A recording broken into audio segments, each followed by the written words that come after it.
आज हम लोग देखने जा रहे हैं टाइम स्पीड एंड डिस्टेंस का एक नया टॉपिक। हम ये देखेंगे जब डिस्टेंस फिक्स हो तो स्पीड और टाइम के बीच में क्या रिलेशन होता है।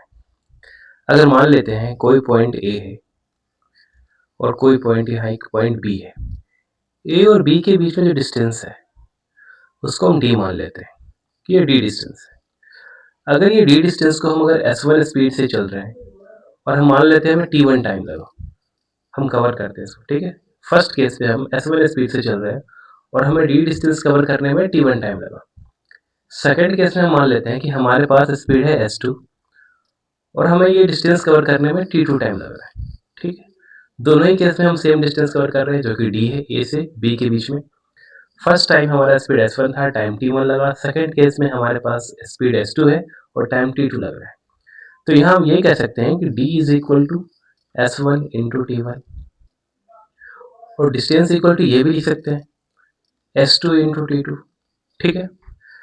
तो अगर हम स्पीड और टाइम के बीच में रिलेशनशिप देखें, क्योंकि डिस्टेंस दोनों ही कंडीशन में फिक्स है, तो हम यहाँ से कह सकते हैं कि s1 into t1 is equal to s2 into t2। क्योंकि डिस्टेंस दोनों कंडीशन में सेम है तो हम लिख सकते हैं कि s1 स्पीड से इंटू t1 जो चला गया डिस्टेंस है that is equal to s2 speed से इंटू t2 टाइम लगा, ठीक है।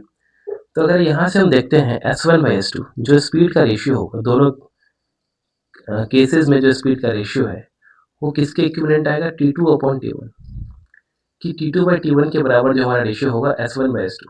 मतलब हमारा जो स्पीड फर्स्ट केस में था by speed in second case is equal to time जो हमारा सेकंड टाइम लगा बाई टाइम जो हमारा फर्स्ट टाइम लगा, ठीक है। मतलब हम कह सकते हैं जो स्पीड का रेशियो होगा वो टाइम के रेशियो के रेसिप्रोकल के बराबर होगा, ठीक है। जो टाइम के रेशियो का जो रेसिप्रोकल होगा वो स्पीड का रेशियो होगा, ठीक है। अगर इसको एग्जाम्पल से देखें तो हम कह सकते हैं कि अगर कोई डिस्टेंस कवर करने में, कोई डी डिस्टेंस कवर करने में अगर हमारे पास पहले स्पीड था 10 किलोमीटर पर आवर और बाद में हम उसी डी डिस्टेंस को अगर हम कवर करते हैं 20 किलोमीटर पर आवर से, तो अगर हम रेशियो निकालें s1 रेशियो s2 स्पीड का रेशियो, तो हम लिख सकते हैं 10 ratio 20 that is equal to ये 1 से गया 2 टाइम, तो हम कह सकते हैं 1 रेशियो 2 स्पीड का रेशियो है। अगर सवाल ये हो, अगर 1 रेशियो 2 स्पीड है तो टाइम का रेशियो क्या होगा। अगर फर्स्ट केस में t1 टाइम लग रहा है और इस केस में t2, तो t1 रेशियो t2 क्या होगा। चूंकि दोनों ही कंडीशन में डी डिस्टेंस ही कवर किया गया है जो कि फिक्स है। अगर डिस्टेंस फिक्स है तो हमने अभी देखा कि जो स्पीड का रेशियो है वो टाइम के रेशियो के रेसिप्रोकल होगा, उल्टा होगा। ये स्पीड के रेशियो को हम उल्टा कर देंगे तो वो टाइम का रेशियो हो जाएगा। तो यहाँ से 1 रेशियो 2 है तो इसको लिख सकते हैं 2 रेशियो 1। यहाँ पे हम लिख देते हैं 2 रेशियो 1, ठीक है। अगर हमारे पास स्पीड का रेशियो 1 रेशियो 2 है तो टाइम का रेशियो क्या होगा 2 रेशियो 1। मतलब फर्स्ट केस से अगर दोगुना स्पीड है सेकेंड केस में, तो फर्स्ट केस में टाइम दोगुना लगेगा सेकेंड केस से, ठीक है। हम समझ गए स्पीड और टाइम में क्या रिलेशन होता है, एक दूसरे के रेशियो का रेसिप्रोकल होता है स्पीड और टाइम, ठीक है। हम चलते हैं क्वेश्चन की ओर। पहला क्वेश्चन है, एक कार पॉइंट ए से बी की ओर जाती है और दूसरी कार पॉइंट बी से ए की ओर आती है, ठीक है। दोनों सेम डिस्टेंस कवर कर रही है, एक ए से बी की ओर जा रही है और दूसरी बी से ए की ओर आ रही है, ठीक है। फर्स्ट कार का स्पीड जो है 25% ज़्यादा है सेकेंड कार के स्पीड से, ठीक। और दोनों के बीच में जो टाइम का अंतर है वो कितना है, 30 मिनट्स का है। दोनों कार को जो सेम डिस्टेंस जो कवर कर रहे हैं पॉइंट ए से बी के बीच में, उसमें जो टाइम लग रहा है उस टाइम के बीच में अंतर कितना है, 30 मिनट्स का, ठीक है। तो सेकेंड कार को कितना टाइम लगा, ये सवाल है, इजी सवाल है। क्योंकि हम जानते हैं डिस्टेंस सेम कवर कर रहे हैं और तो पहली बात हम ये जानते हैं कि 25% की वैल्यू कितनी होती है, 1/4। तो चूंकि हमें ये पता है कि अगर हम ये मान लेते हैं कि फर्स्ट कार और एक second car s1 ratio s2, तो यहाँ से हम ये लिख सकते हैं 25% एक जो फर्स्ट कार है वो 25% ज़्यादा है स्पीड सेकेंड कार की तुलना में। तो हम कह सकते हैं कि अगर सेकेंड कार का स्पीड 4 है तो फर्स्ट कार का 5 हो जाएगा, ठीक है। क्योंकि 25% का वैल्यू 1/4 होता है, तो 1 मोर देन 4, ठीक। चूंकि डिस्टेंस सेम है तो यहाँ से लिख सकते हैं जो टाइम का रेशियो होगा वो स्पीड के रेशियो का उल्टा होगा, मतलब कि 4/5। तो हम देख रहे हैं इस दोनों के बीच में टाइम का अंतर कितना है। अगर हम यहाँ देखें तो टाइम का अंतर है 1 यूनिट, है ना। और क्वेश्चन में इसी 1 यूनिट का वैल्यू कितना दे रखा है, 30 मिनट्स। इसका मतलब हमें निकालना है कि सेकंड कार को कितना टाइम लगा, मतलब सेकंड कार को चूँकि 5 यूनिट टाइम लगा तो 5 यूनिट की वैल्यू क्या होगी? तो हम कह सकते हैं यहाँ से 1 यूनिट की वैल्यू 30 मिनट्स है तो 5 यूनिट की वैल्यू हो जाएगी 30 into 5 that is equal to 150 minutes. 150 minutes is equal to 2 hour 30 minutes. ठीक है, 2 घंटे प्लस आधा घंटा, ये हमारे सेकंड कार में लगेगा।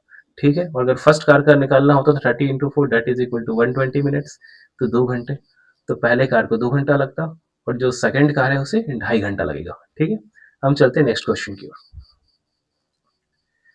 अगला क्वेश्चन कह रहा है कि एक बोट है, एक नाव है, वो पॉइंट ए से बी की ओर जा रही है 50 किलोमीटर पर आवर के स्पीड से। ठीक, और वापस बी से ए की ओर आ रही है, मतलब किसी एक पॉइंट से स्टार्ट करके ए से बी की ओर गई और वापस बी से ए की ओर आ रही है। First time speed 50 kilometre per hour है जब ए से बी की ओर जा रहे हैं, और जब वहां से रिटर्न आ रहा है तो हमारा स्पीड कितना है 60 किलोमीटर पर आवर।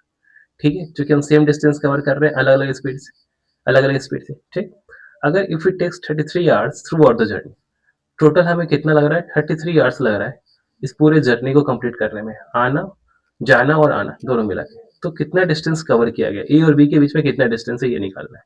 ठीक है, अगर हम स्पीड का रेशियो देखें यहाँ से, अगर हम जाने के टाइम ले लेते हैं speed of going, speed return का मान लेते हैं आर, जाने के टाइम जी ले लेते हैं, तो हम कह सकते हैं कि जाने के टाइम हमारा स्पीड है 50 किलोमीटर पर आवर और रिटर्न के टाइम में 60 है। तो इसके बीच का अगर रेशियो निकाले तो हम कह सकते हैं 5:6। ठीक है, हमारे पास रेशियो कितना है 5:6। अगर हम टाइम निकालते हैं जाने के टाइम का और टाइम निकालते हैं रिटर्निंग के टाइम का रेशियो, तो कह सकते हैं स्पीड के रेशियो का वो उल्टा हो जाएगा, 5:6 है तो हम लिख सकते हैं यहाँ 6:5। ठीक है, तो टोटल जो टाइम लग रहा है अगर यहाँ से देखें तो 6 प्लस 5 11 यूनिट लग रहा है। तो total time during the journey is 11 unit, पर क्वेश्चन में कह रहा है कि टोटल 33 आवर लगा है टोटल टाइम। तो हम कह सकते हैं 11 यूनिट की वैल्यू कितनी है 33 यूनिट।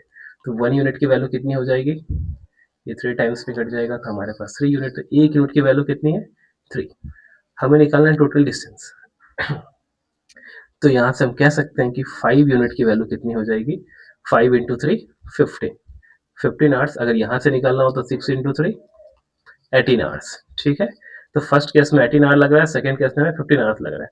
अब हमें चाहिए डिस्टेंस, तो अगर हमें यह डिस्टेंस चाहिए तो हम कह सकते हैं कि डिस्टेंस अगर हमें निकालना है तो हम कह सकते हैं यहाँ से कि पिछले केस में हमें कितना टाइम लग रहा था 18 आवर और हमारे पास स्पीड कितना है 50 किलोमीटर पर आवर। ठीक है, और टाइम कितना लग रहा है 18 आवर, तो हम कह सकते हैं 50 into 18 that comes out to be 900 kilometre. तो हमारे पास ए और बी के बीच में कितना डिस्टेंस था 900 किलोमीटर था। ठीक है, क्लियर हो गया। उम्मीद करते हैं आपको ये कॉन्सेप्ट समझ में आया होगा। अगर आपको ये पसंद आया तो आप इसे लाइक करें, शेयर करें और सब्सक्राइब करें। मिलते हैं फिर नेक्स्ट वीडियो में।